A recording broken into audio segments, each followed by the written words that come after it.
Good evening, YouTube. How are you all doing this evening? Personally, I'm a little bit aggravated.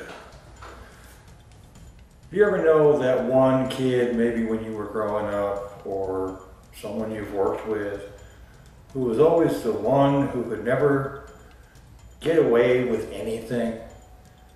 That's me. A couple of weeks ago, I was talking about playing Star Trek Online and posting videos of the gameplay on YouTube. I got the idea because I've looked on YouTube and seen bunches of Star Trek Online gameplay videos. So, night before last, I think it was, no, last night, I recorded one. And I got it all put together and uploaded it to YouTube. And because it's got ads on the page with it, it's got to go through a review process. Standard YouTube policy if your video is monetized. Well, after waiting 18 or so hours for the review, which is a very, in my opinion, very long time,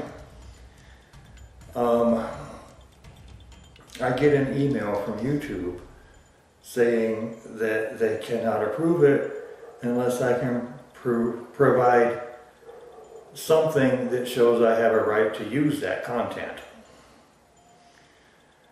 So I went back to YouTube and I searched Star Trek Online gameplay. I found 3,600 videos. Obviously, I didn't check them all. I looked at 25 videos. 23 of them had ads on them, with no trouble at all. This is about 92% that did have ads. So I figure out of 3,600, 92% would be roughly 3,300 or so monetized Star Trek Online videos on YouTube. I put up one and I get an email saying, "Can you do this?" I have been all day going through Star Trek Online's terms of service, and I went so far as to send an email to their tech support saying, "What exactly is your policy on YouTube videos based on the game?" Or, gameplay videos. And I got an autoresponder that says, "We'll get back to you in 3 or 4 days." But this thing about everybody else can do it with no problem and they give me a hard time, that's been going on all my life.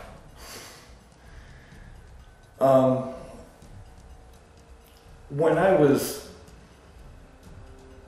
6th or 7th grade, I think, at the end of the school year, we had one of those awards assemblies. They gather all the kids into the auditorium and they hand out awards for perfect attendance and best grades and all this. I had a science teacher who wanted to make absolutely certain that none of her kids felt left out if they didn't get an award. She stayed up the night before and she made up awards, one for every student in every one of her classes.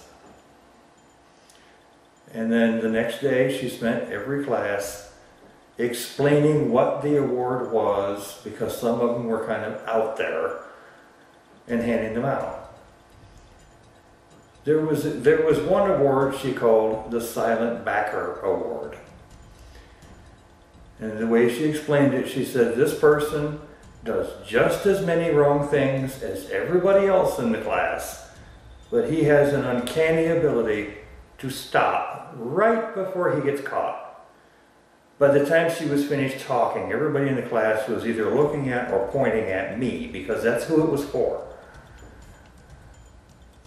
The reason I was able to do that was because even by the age of 11 or 12, I had learned that you better know when to quit, because if anybody's going to get caught, it's going to be me. Another example. I was working in downtown Tulsa, Oklahoma.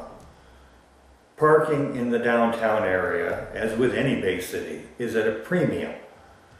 And unless you want to spend half your paycheck on parking fees, what I ended up doing was park on a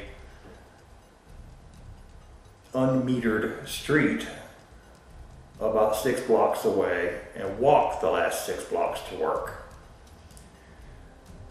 There was one day I got there in the street I usually park on, and it was full. There wasn't room to park anywhere. So I snooped around a little bit and I found a dead-end street. And at the end, well, it was marked dead end, but at the end of it, there's an alley that connects to the next block. And I figured, fine, I'll park in here. I parked in that alley every day for a week with no trouble at all. And then one day, the next week, I parked the car there and I get out and I'm walking to work and I run into one of my co-workers who does the same thing. And we're walking the 6 blocks to work and Mark looks at me and he says, "You know, you get a ticket for parking in an alley." I told him, "Now I've been doing it for a week, they ain't said anything yet." That day I got a ticket. It's been 30 years ago and I've been still in the back of my mind wondering, did he call them in on me on that? I honestly don't think he did. I think it's just the way things are. If 7,000 people are doing something and one gets called for it, it'll be me. I've got another example too. I was working, this was just about 10 years ago. I was working in a town about 40 miles from where I live. 35 miles. It was about a 40-minute drive to and from work, and I'm working graveyard shift. I was getting off work at 7 o'clock in the morning, and during this period, my car wasn't running. I was riding back and forth with a guy who lived not terribly far from me and drove past my house on the way home. That man took me home from work at 7 o'clock the next morning. Bear in mind, it's a 40-minute trip if you drive the speed limit. He made it in 15 minutes. He slowed down to 65 to go through a little town where the speed limit was 35. He went between 80 and 90 the rest of the way. Not a problem in the world. 2, 3, 4 weeks later, I've got my car fixed and I'm driving home from work and I get a ticket for going 50 in a 45.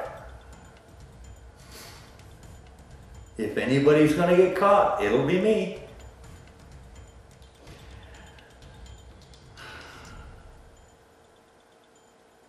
Hope your day is going better than mine.